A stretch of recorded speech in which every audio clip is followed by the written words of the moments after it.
Welcome.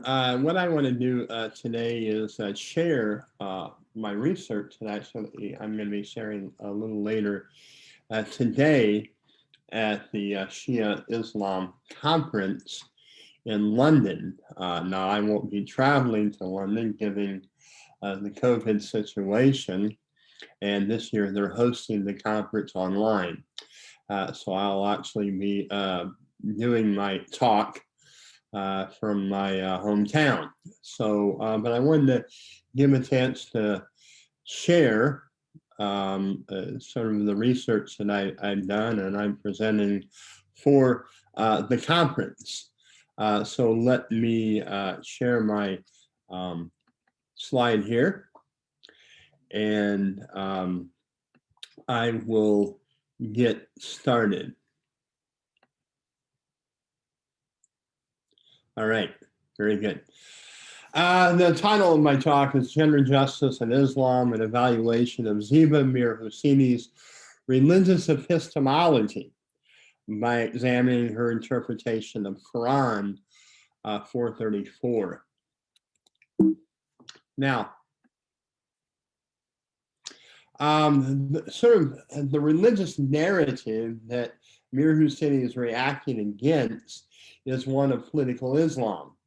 As a result of Western imperialism, there was a reaction towards that, and what emerged was political Islam, and that it was returned to the real Islam of the 7th century. That was the idea. Now there was a reaction towards that, and an Islamic feminism movement emerged. And Ziba Mir-Hosseini is one of the founding thinkers with that movement. So what I want to do today is just kind of give a critique of her ideas. Now, in my understanding of my approach, my methodology, as it were, what I'm going to do is I'm going to just briefly lay out what my presuppositions are when I do my investigation. Now, first, God is the primary source of all knowledge and guidance. Revelation 2 reflects God's wisdom to guide and direct the affairs of men and women. You may notice here that I'm rejecting the Enlightenment idea of the idea of human reason trumped over revelation. Thirdly, because of human frailty and weakness, God has made his revelation clear. 4, God never intended people to comprehend things like justice entirely on their own. Clear guidance was needed. And 5, gender justice communicated by God through revelation trumps any understanding of justice developed by human reason to create a theory of justice. So that's my presuppositions there. Now, how does she challenge in a classic Islamic epistemology? Well, what is needed is an epistemological change to produce the fundamental shift on how Islam and gender were understood. That was her goal. She adopted what Addis Dunarija calls the Huisis imperative, and this is furthered by Ibrahim Musa. For Musa, reformist Muslims need to engage in the Huisis imperative by utilizing critical, creative, and imaginative thought when engaging with Islamic tradition. In other words, what is taking place here is there are information sources outside of the Islamic tradition that is informing how one understands the Islamic tradition. Now, the feminist movement in particular is utilized to help bring about this change. Just a little word about the feminist movement. They believe that generally across the board there are very different camps of feminism. religious feminism, secular feminism. There's the whole host of different brands of feminism. But there's some uniting ideas. And one is that society's understanding of gender has been socially constructed to undergird the patriarchy. Two, society has followed this model in a variety of cultures and religions, including Islam. Three, before the emergence of the Islamic feminist movement, Muslim women had a limiting voice for justice. So what the Islamic feminist movement did, it gave a sense of empowerment that women then could reimagine their faith in a different way that did not include upholding these patriarchal ideas. And Mir-Hosseini believes that Islam can be reformed from within. Now, that's the difference between a secular feminist and a religious feminist, let's say. A secular feminist says that religion, it will always be patriarchal, and it's hopeless to reform it. Religious feminists, on the other hand, disagree and think that yes, it can be reformed from within. I might add that the forerunners of religious feminism came about through Christianity and Judaism. And so Islamic feminism kind of borrows some of their ideas and incorporates it into an Islamic feminism. And fourth, Islamic feminist scholars develop a woman-centered hermeneutic. Now, what exactly then is a woman-centered hermeneutic? And this is the hermeneutic that Mir-Hosseini employs. There are three ideas here that govern a woman-centered hermeneutic. One, it's a hermeneutic of suspicion. So it critiques and deconstructs androcentric religious traditions.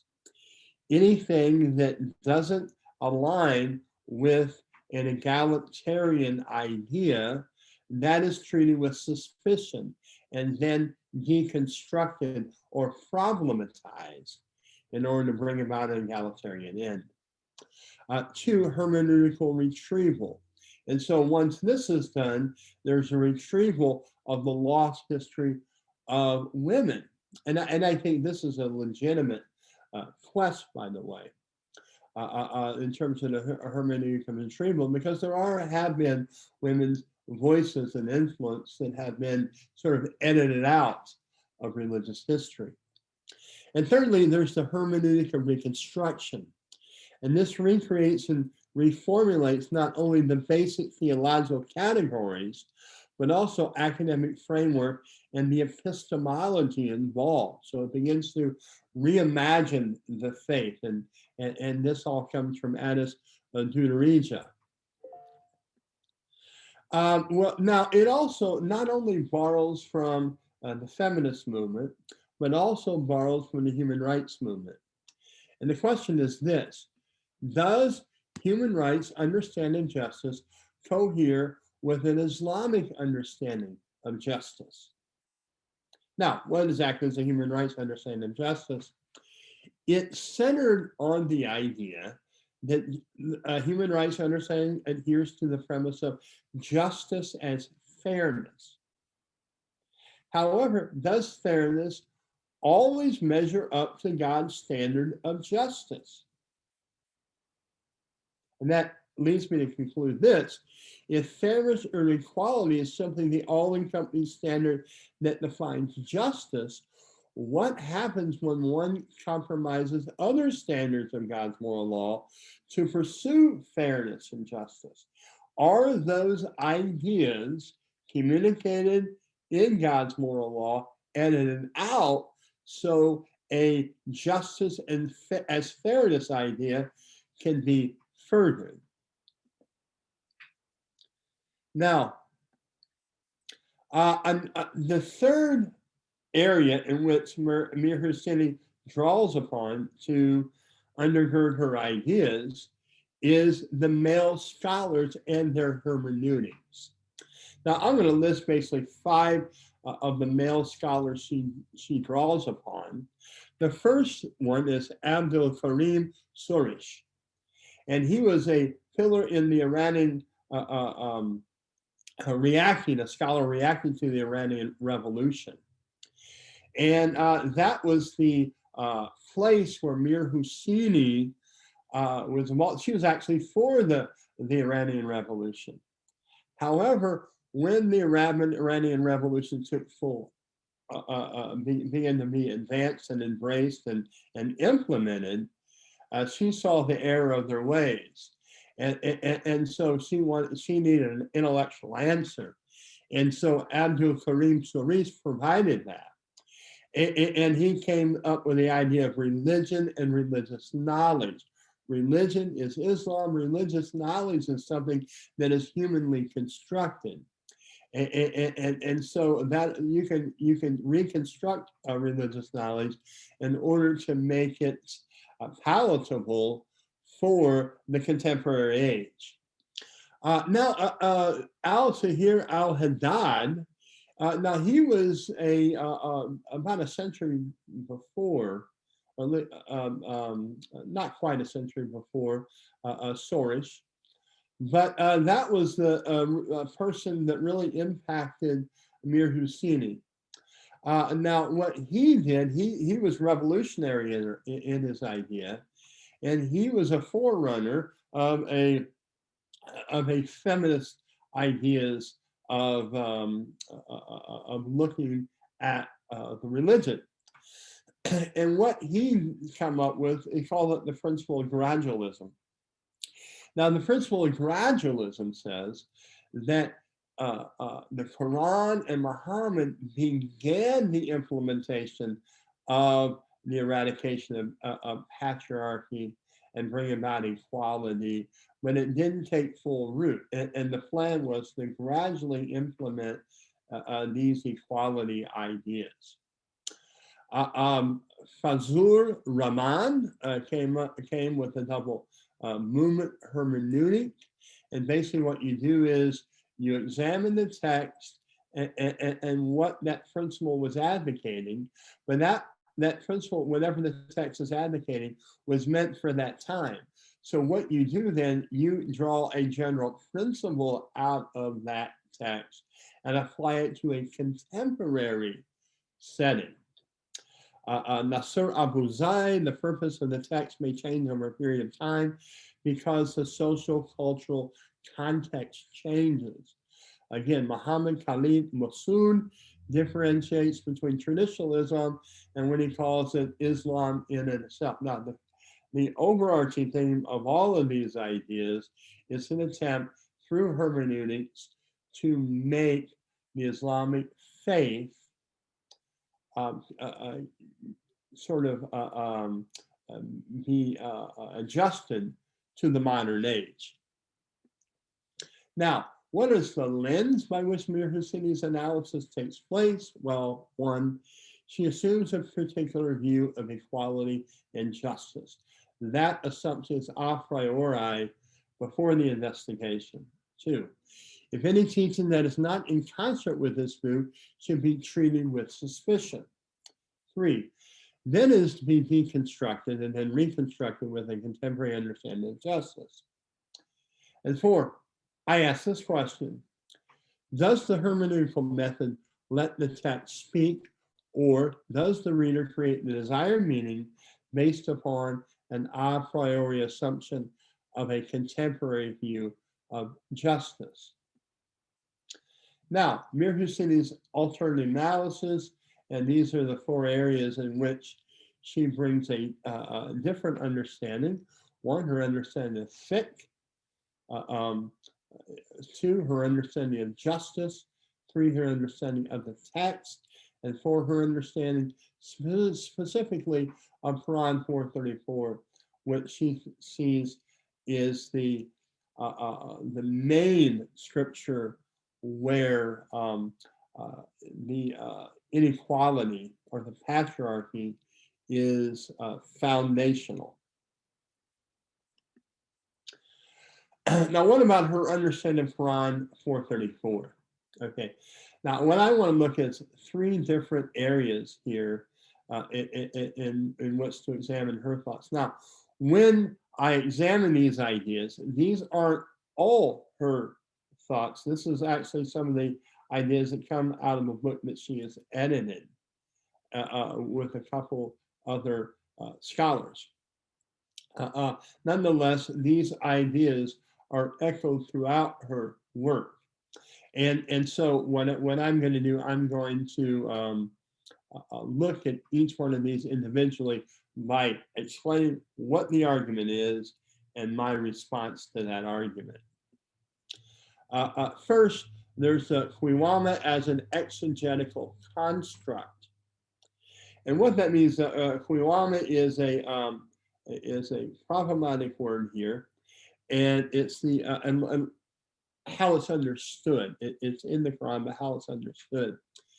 And what she believes is that the evolution of the word Qiyamah took place in four stages, developed over a period of time. In other words, what we have, the understanding of this word that we have now, that understanding has developed over time to mean that is increasingly understood to be furthering the patriarchy. Okay, so stage one, the first stage was dramatically influenced by al-Tabari, who furthered the idea of male moral superiority. That was stage one. Stage two, later, scholars amassed reasons for the hierarchical construction of Qiwama.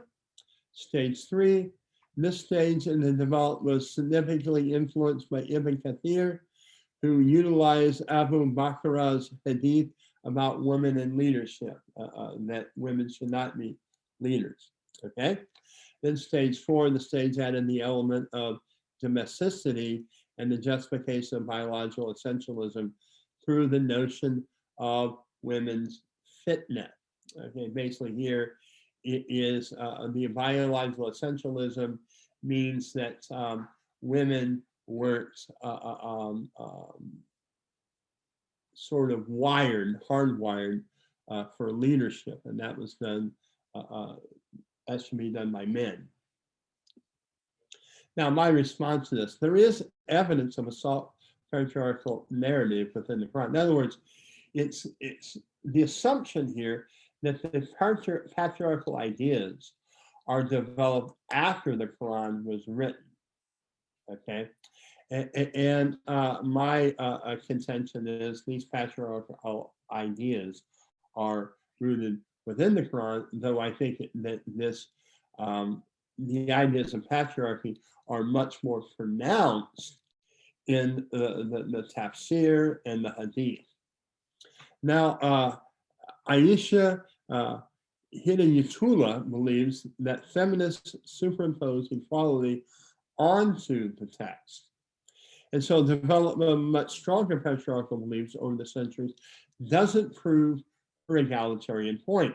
It doesn't mean because there's more entrenched patriarchy over the period of time in Islamic history does not prove the point that there was no patriarchal ideas that were founded there in the tradition in the Quran. And when I mean patriarchal ideas, I'm talking about ideas that are not conducive with an egalitarian understanding. Now, one finds general consistency over the centuries regarding the meaning of Qiwama, and this definition, of course, is maintained by Shia and Sunni scholars alike. Now, Muhammad Ismail thinks that this word should not be mistaken for contain male superiority. Furthermore, Najra Ahmad and Muhammad Abdul Rashid believe that the word Qiwama refers to the man's responsibility to retake and manage the affairs of women, not in an oppressive way, but in a way that assumes some leadership role in the home. Now, Luis Lamar al-Faruqi argues that Islam advocates a dual sex rather than a unisex society. In other words, it doesn't have in mind the idea of a completely egalitarian mandate within society. Now, she believes that while maintaining the validity of the equal worth of men and women, the Quran does not judge the equality to mean equivalence or identity of the sexes. Okay? Now, the rereading of Khalifa, Walay, and Qiwama. These are three important words. Now, Walaya occurs in the Quran in the sense of friendship and mutual support. Now, these terms are reinterpreted to really reflect an egalitarian understanding. And so what this word, it says, connotes is a sense of friendship and mutual support, but never as endorsing male authority over women, which is the interpretation of the term enshrined alongside Qiwama in the juristic rulings on marriage. And thus the patriarchal narrative that is communicated by the tafsir and classical male scholars is incorrect. And so instead, says Mir-Hosseini, the Quran pictures the husband and wife relationship to be one of mutual support and partnership. And in her estimation, God revealed the Quran in order to offer guidance to humanity, which included defining all humanity, regardless of race, class, and gender, as one essence. Now, what exactly do these words mean? Well, Khalifa connotes managing the world. That's the understanding. Walay is understood to mean guardianship, referring to the legal authority to manage another person's affairs who lacks the required capacity. And Qiwama means that man's obligation to be the breadwinner of the family. Now, my response to that, creative hermeneutic that privileges some verses over others. Now, what is happening here, what they do is what Mir-Hosseini does, she categorizes verses into two categories. Hierarchical verses versus mutuality verses. And so all the verses which may suggest mutual relationship and so on, that's in one category. All those who are in hierarchical verses are another category. Now, my question is there a conflict to reconcile? Now, when taken together, these verses seem to communicate an overarching narrative of complementary roles. Therefore, it could be that God has designed the marriage to reflect mutual dependence between the two spouses, but in a different way that Mir-Hosseini imagines. In other words, you can have a complementarian understanding of gender roles and be perfectly consistent with the text. But the idea of an egalitarian role, I think you have to take privilege one verses and edit out the others. And so that's an important distinction. Gender egalitarian Islamic law. And here, there's an attempt to explain the tension of Muhammad's capitulation to 7th century patriarchy and his proposed sinlessness by utilizing a case study that focuses on guardianship. She says the Muslims have two options. One is to say that Muhammad was a feminist, and the other is to accept Muhammad in this patriarchal context. She chooses the latter position. Now, there's a sifting through the prophetic tradition to find references to counter patriarchal ideas. The prophetic tradition is the Hadith. And so there's a large corpus of literature here that provides information about what Muhammad taught and about his actions and his sayings.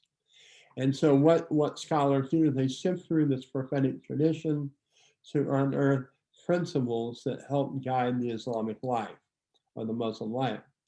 Now, it's pointed out that the commentators and jurists would cite both weak and strong transmission of prophetic reports. Now, in the Hadith tradition, there are considered Hadith that are very strong and almost certainly true, and others are weak, and there's casting doubt on their authenticity. Now, this process only became an issue when scholars wanted to refute another scholar's position. In other words, the idea of using a weak hadith to prove your point, the only time that became an issue is when you were challenged by that. So the methodology of using particular hadith to substantiate an egalitarian understanding would be in line with how commentators and jurists have always done it. In other words, it's always been the case where people would to prove their ideas would use weak hadith as evidence. Now, my response to that, to me, and this is one of the real contributions Islamic feminists like Mir-Hosseini can make. In other words, there is a lot of maybe abuse of the material to further an ideological agenda. And sifting through that and unearthing that is an important contribution that Mir-Hosseini makes along with Islamic feminists as a whole. And I give the example of Amina and Lois. She challenged the idea that Ali's statement that women are deficient in reason was an authentic one, and she researches the sources, and she says, she argues that that is not true, that there's other reliable hadith that prove that not to be true. However, I think there is a flaw in my estimation here.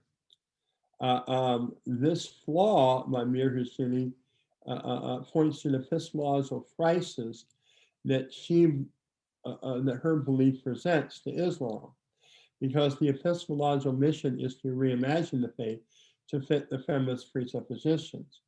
And Chaudhry, who is the scholar who addresses this issue in the book, says that she intentionally uses weak hadith to prove her point because this is how jurists have used them in the past. Her point, in my estimation, validates her cause and causes doubt on her conclusions. So this is a bit of my research and what I'll be presenting, probably in a shorter form. But I hope this was informative. Thank you.